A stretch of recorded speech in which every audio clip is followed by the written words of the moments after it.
ఆంధ్రప్రదేశ్ రాష్ట్ర పునర్నిర్మాణమే ధ్యేయంగా ప్రవేశపెట్టిన 2025-26 బడ్జెట్పై కోవూరు ఎమ్మెల్యే శ్రీమతి వేమిరెడ్డి ప్రశాంతిరెడ్డి ప్రశంసలు గుప్పించారు. ముఖ్యమంత్రి వర్యులు నారా చంద్రబాబు పాలనా దక్షతను కొనియాడారు. ఈ మేరకు బడ్జెట్పై సమావేశం సందర్భంగా ఆమె అసెంబ్లీలో మాట్లాడారు. 2025-26 బడ్జెట్పై సభలో తనకు మాట్లాడే అవకాశం ఇచ్చిన గౌరవనీయులు స్పీకర్ చింతకాయల అయ్యన్న పాత్రుడికి కృతజ్ఞతలు తెలిపారు. ముఖ్యమంత్రి చంద్రబాబు విజన్, పాలనా దక్షతకు బడ్జెట్ అద్దం పడుతోందని, పేదలను బలోపేతం చేసే విధంగా బడ్జెట్ రూపొందించారన్నారు. చంద్రబాబు రూపకల్పన చేసిన స్వర్ణాంధ్ర విజన్ 2047 సాకారం చేసే దిశగా బడ్జెట్ ఉందన్నారు. గత ప్రభుత్వం అసమర్థ పాలన, నిర్లక్ష్యంతో ఆర్థికంగా కుదేలైన ఆంధ్రప్రదేశ్ రాష్ట్రానికి ఆర్థిక పరిపుష్టిని కలిగించే విధంగా బడ్జెట్ రూపొందించినందుకు సభాముఖంగా ముఖ్యమంత్రి చంద్రబాబుకు ధన్యవాదాలు తెలియజేశారు. అలాగే రాష్ట్ర అభివృద్ధికి సహాయ సహకారాలు అందిస్తున్న ప్రధాని మోదీ నేతృత్వంలోని కేంద్ర ప్రభుత్వానికి ప్రత్యేక కృతజ్ఞతలు తెలిపారు. సంక్షేమం, అభివృద్ధి, సుపరిపాలన లక్ష్యంగా ఎన్డీఏ ప్రభుత్వం పనిచేస్తుందని, వెనుకబడిన తరగతుల సంక్షేమానికి బడ్జెట్ కేటాయింపులు చేయడం ద్వారా బడుగు బలహీన వర్గాల అభ్యున్నతికి సీఎం చంద్రబాబు ఎంతటి ప్రాధాన్యత ఇస్తున్నారో అర్థమవుతోందని స్పష్టం చేశారు. విద్య, వైద్యం, వ్యవసాయం, పంచాయతీరాజ్, జలవనరులు, రహదారుల అభివృద్ధి, పింఛన్లు, ఐటీ, ఎస్సీ, ఎస్టీ, బీసీ, మహిళా సంక్షేమానికి ఉదారంగా కేటాయింపులు జరిపి అభివృద్ధి పట్ల ప్రభుత్వ నిబద్ధతను నిరూపించుకున్నారన్నారు.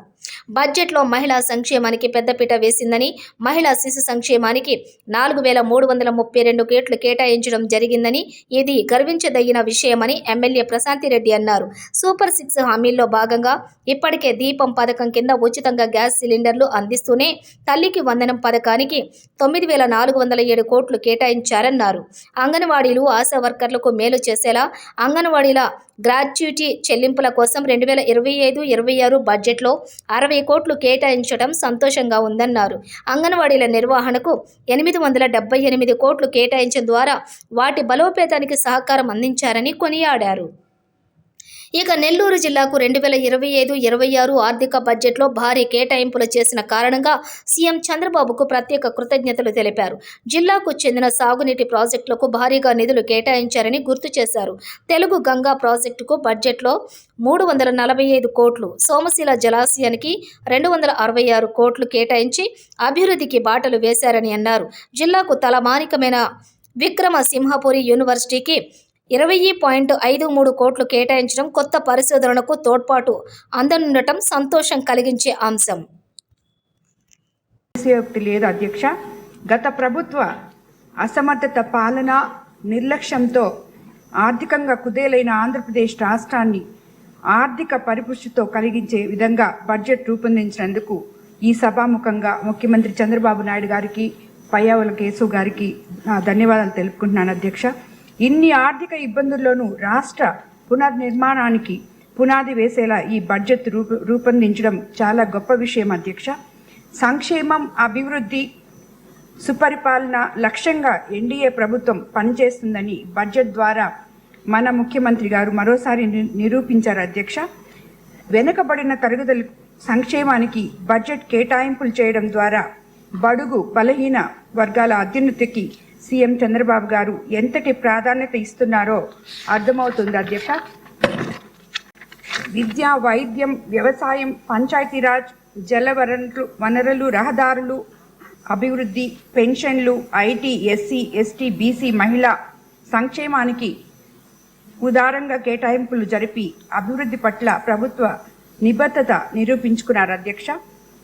ముఖ్యంగా అధ్యక్ష, ఈ బడ్జెట్ మహిళా సంక్షేమానికి చాలా పెద్దపీట వేశారు అనడానికి మనం అతిశయోక్తి కాదు అధ్యక్ష. మహిళలందరూ మన ముఖ్యమంత్రి చంద్రబాబు నాయుడు పక్షాన ఉన్నారు అనడానికి ఒక చిన్న ఉదాహరణ అధ్యక్ష. ముఖ్యమంత్రి గారు మనల్ని అందరినీ వెళ్ళి పెన్షన్ ఇవ్వడానికి మనం ప్రతి నెల వెళ్తున్నాం అధ్యక్ష. 4 నెలల నుంచి మనం చెప్తున్నాం, మనకి గత ప్రభుత్వం చేసిన ఖజానా ఖాళీ చేసిన దానివల్ల మనం అన్నీ చేయలేకపోతున్నాం. సూపర్ 6 పథకాలు ఒకటొకటి చేసుకుంటూ వస్తున్నామని చెప్పి మనం చెప్పుకుంటూ వస్తున్నాం. మొన్న 1వ తేదీ మేము పెన్షన్ ఇవ్వడానికి ఒక ఇంటికి వెళ్ళినప్పుడు ఇద్దరు మహిళలు, 2 పురుషులు ఉన్నారు అధ్యక్ష. ఒక ఆమె అడిగింది అధ్యక్ష, ఆమె ఇల్లు కోసం అడిగింది. వాళ్ళు చెప్తున్నారు, ఇంకొక మహిళ చెప్పింది, ఇప్పుడే వాళ్ళు చాలా అట్టడుగు పేద ప్రజలు అధ్యక్ష. వాళ్ళల్లో వాళ్ళే చర్చించుకొని, మీకు అందరికీ తెలుసు కదా, పోయిన 5 సంవత్సరాల్లో మనం కనీసం రోడ్డు కూడా వేసుకోలేకపోయాం. ఈరోజు రోడ్డు వేసుకుంటున్నాం. మనం 3,000 పెన్షన్ నుంచి ఒకేసారి 4,000 మనకి పెన్షన్ వస్తుంది. అది చూడండి. ఇదే మాదిర మనకి చంద్రబాబు నాయుడు గారు ఏదైతే చెప్పారో ఎన్ని తప్పకుండా చేస్తారు అని చెప్పి చంద్రబాబు నాయుడు గారు సంపద సృష్టించి మనకి ఈ రకంగా మన సూపర్ 6 పథకాలు కానీ ఏవైనా కూడా ఆయన చెప్పిన మాట నిలబెట్టుకుంటారు అని చెప్పి ఆ మహిళలు అక్కడ మాట్లాడుకోవడం జరిగింది అధ్యక్ష. దానివల్లే మనకి మహిళలు అండగా ఉన్నారు, మనం వాళ్ళకి అండగా ఉన్నాము అని చెప్పి. ఇదే కాకుండా అధ్యక్ష, ఇప్పటికి మేము మా కాన్స్టిట్యున్సీలో తీసుకుంటే ఎంతోమంది మహిళలకి ఇదివరకు అసలు వాళ్ళకి ఈ 5 ఏళ్లలో కనీసం బీసీ కార్పొరేషన్ లోన్లు కానీ, ఎస్సీ కార్పొరేషన్ లోన్ కానీ, ఎస్టీ కార్పొరేషన్ లోన్ కానీ ఎటువంటివి వాళ్ళ కళ్ళతో చూడలేదు.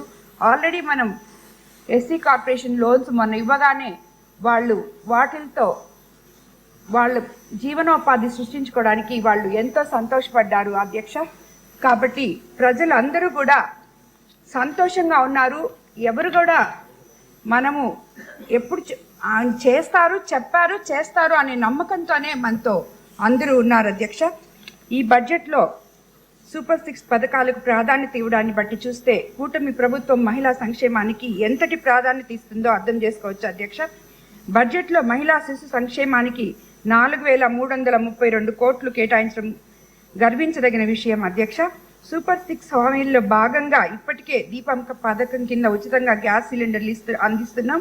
ఈ బడ్జెట్లో తల్లికి వందనం పథకానికి కూటమి ప్రభుత్వం 9,407 కోట్లు కేటాయించింది అధ్యక్ష.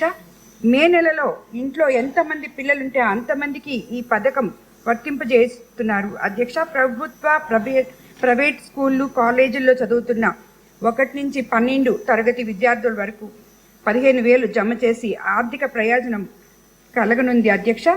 ఎన్నికల హామీలో భాగంగా చంద్రబాబు నాయుడు గారి ప్రభుత్వం అంగన్వాడీ ఆశా వర్కర్లు ఎన్నాళ్ళుగానో ఎదురు చూస్తున్న గ్రాట్యుటీ చెల్లింపులకు శ్రీకారం చుట్టింది అధ్యక్ష. ఈ నిర్ణయంతో రాష్ట్రంలోని 42,752 ఆశాలకు లబ్ధి చేకూరుతుంది అధ్యక్ష.